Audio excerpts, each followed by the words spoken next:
বিচারের সম্মুখীন হওয়া ও ক্ষমা চাওয়ার আগে আওয়ামী লীগকে প্রতিবাদ করতে দেওয়া হবে না বলে জানিয়েছেন প্রধান উপদেষ্টার প্রেস সচিব শফিকুল আলম। তিনি বলেন, সরকারের অবস্থান খুবই স্পষ্ট। আওয়ামী লীগের টপ লিডারশিপ জুলাই হত্যাকাণ্ডের সঙ্গে জড়িত। হিউম্যান রাইটস ওয়াচের রিপোর্টের 17তম পাতায় আছে, শেখ হাসিনা নিজেই সরাসরি নির্দেশ দিয়েছেন গুম ও কিলিংয়ের। তারা অফিসারদের সঙ্গে কথা বলেছে এবং কর্মকর্তারা হিউম্যান রাইটস ওয়াচকে এই তথ্য জানিয়েছে। অন্তর্বর্তী সরকারের পদত্যাগের দাবিতে আগামী 1 থেকে 18 ফেব্রুয়ারি পর্যন্ত বিভিন্ন কর্মসূচি ঘোষণা করেছে আওয়ামী লীগ। তাদের অফিসিয়াল ফেসবুক পেজ থেকে এটি ঘোষণা করে। এ বিষয়ে প্রধান উপদেষ্টার প্রেস সচিব বলেন, বিচারের সম্মুখীন হওয়া ও ক্ষমা চাওয়ার আগে আওয়ামী লীগকে প্রতিবাদ করতে দেওয়া হবে না।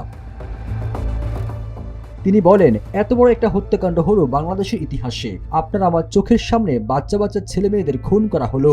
অনেকে সারা জীবনের জন্য পঙ্গু হয়ে গেছে। তারা আবার বলছে 3000 পুলিশ মারা গেছে। কত বড় জালিয়াতি, মিথ্যা কথা। রাজধানী ফরেন সার্ভিস একাডেমিতে আয়োজিত এক ব্রিফিংয়ে সাংবাদিকদের প্রশ্নের জবাবে এসব কথা বলেন তিনি।